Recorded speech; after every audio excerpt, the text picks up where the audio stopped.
السلام عليكم ورحمة الله تعالى وبركاته. اليوم غنقدم معكم كاب كيك مالح كيجي لذيذ بزاف. المكونات ديالو فلفله والبصله مشلطين ومقليين في شويه الزيت، الطون، فرماج محكوك، 3 لافاش كيري، 3 البيضات، كاس الحليب، ملحه، مطيشه الحك، الربيع، زيت العود،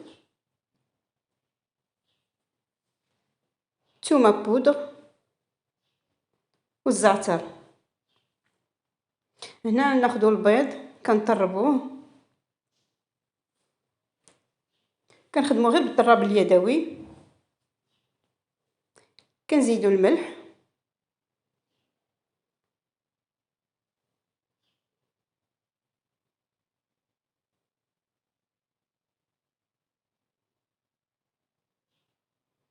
من بعد كنديرو الزيت 4 كاس، زيد في منه شويه اكثر من 4 كاس،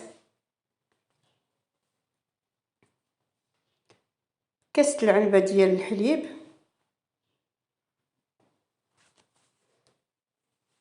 كنخلطوهم، مطيشه الحك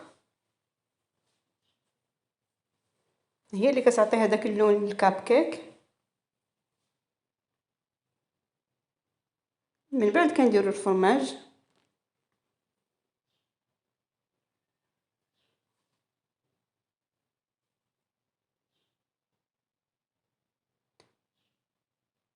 الزعتر، الربيع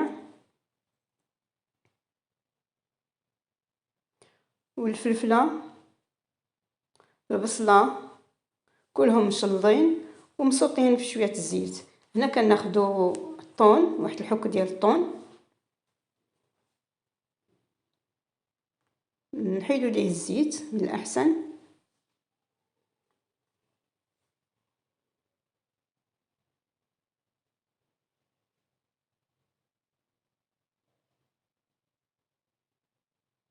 شويه الفرماج ونخليو الباقي للتزيين.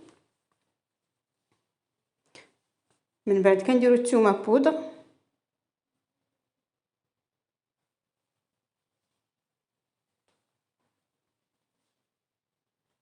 كنخلطو تاني حتى يندمجوا العناصر، الفرماج يذوب.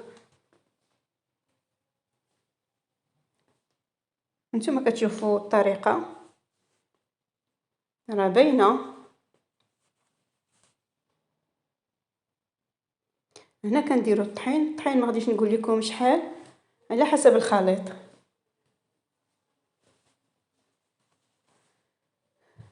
من بعد كندير 2 خمارات،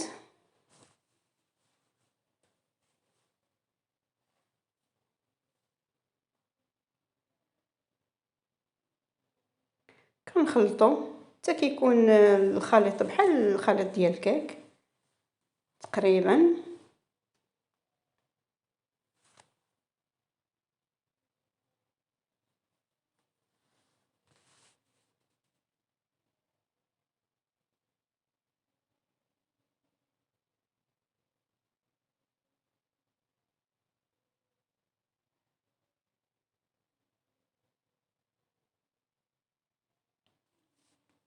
هنا كناخذوا ليمون ديالنا،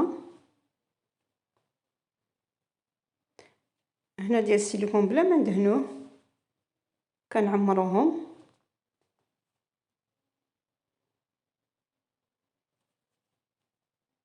كنديروا هاد الطريقه باش الخليط يمشي لجميع الاتجاهات. كنعمروا المول الثاني، نتوما اي شكل عندكم كديروه.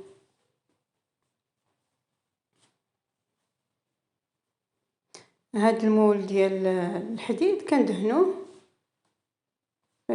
بالزبده وديروا الطحين باش ما يلتصقوش، وكنعمرهم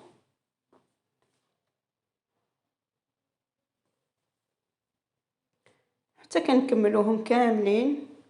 كنتمنى تجربوهم، راه كيجيو لذاذين بزاف.